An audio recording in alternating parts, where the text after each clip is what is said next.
Hello everybody and welcome to some very exciting LEGO 2017 news.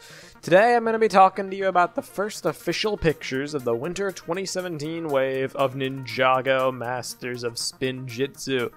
That's right, after Day of the Departed, which was a pretty unique wave, both in terms of set and in terms of story, we're going to get back to business as usual, at least for the foreseeable future till the movie comes out.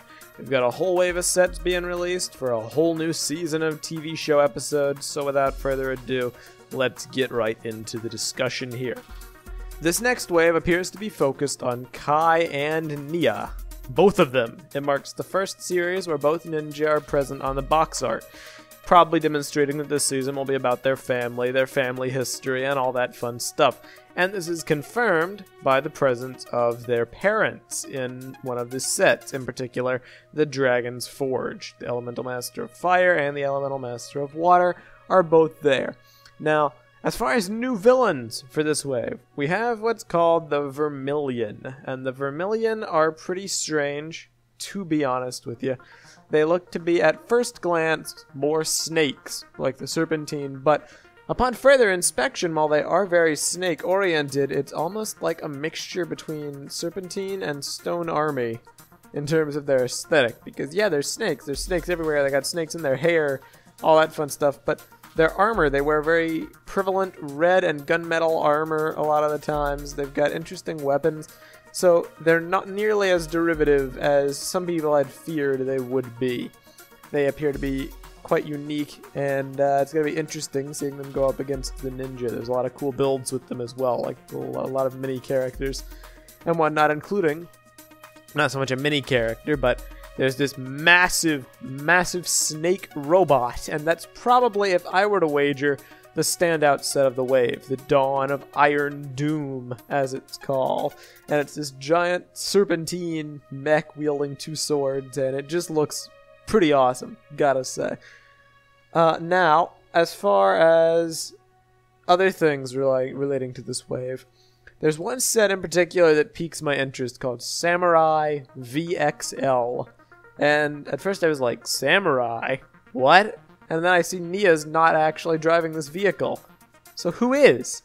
Well, it's this black and blue and gold character that looks to be wearing the Samurai X armor, or at least a different styled rendition of it, similar armor. Who is this? What is this vehicle? I don't know. Is it like a robot that Nia made, maybe, to come help her? I have no clue. I guess we'll find out in the show, but that was definitely one of the more interesting things to me. There's a Vermilion Invader, which is just a tank that, to be honest, it resembles Garmatron from the Stone Army wave, versus Zane. You've got Destiny's Shadow, which is Lloyd on a boat, and Cole's there, and he's fighting a Vermilion. Then you have Desert Lightning, Jay on a bike, fighting Vermilion. You know, you can basically start to see a pattern here. There's a Kai set, the Vermilion attack, where it's Kai versus Vermilion. And they've got this interesting catapult thing going on where they can launch like these crystalline rocks at the ninja, so that's pretty cool. Then you have Dawn of Iron Doom, as I already mentioned, the giant snake. Looks awesome. Probably the most interesting set for me.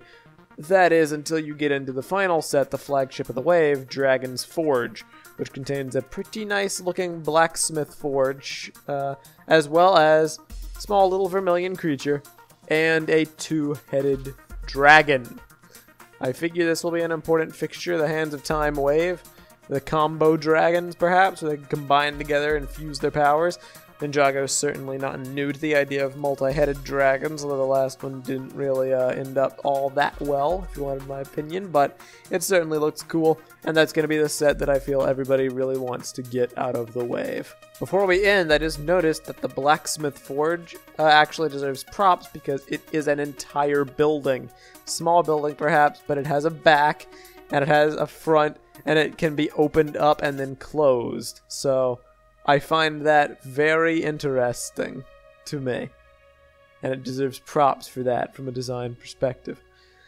What do you guys think of the Ninjago Hands of Time wave? Do you think it's better than Day of the Departed? Do you think it's a nice, refreshing change of pace for the series? Or do you think it may be a little derivative, playing off past ideas and villains and set constructs? I want your opinions on this wave. Share your thoughts in the comment section below or on the TTV message boards at board.ttvchannel.com, and stay tuned for more exciting LEGO news. Goodbye, everybody.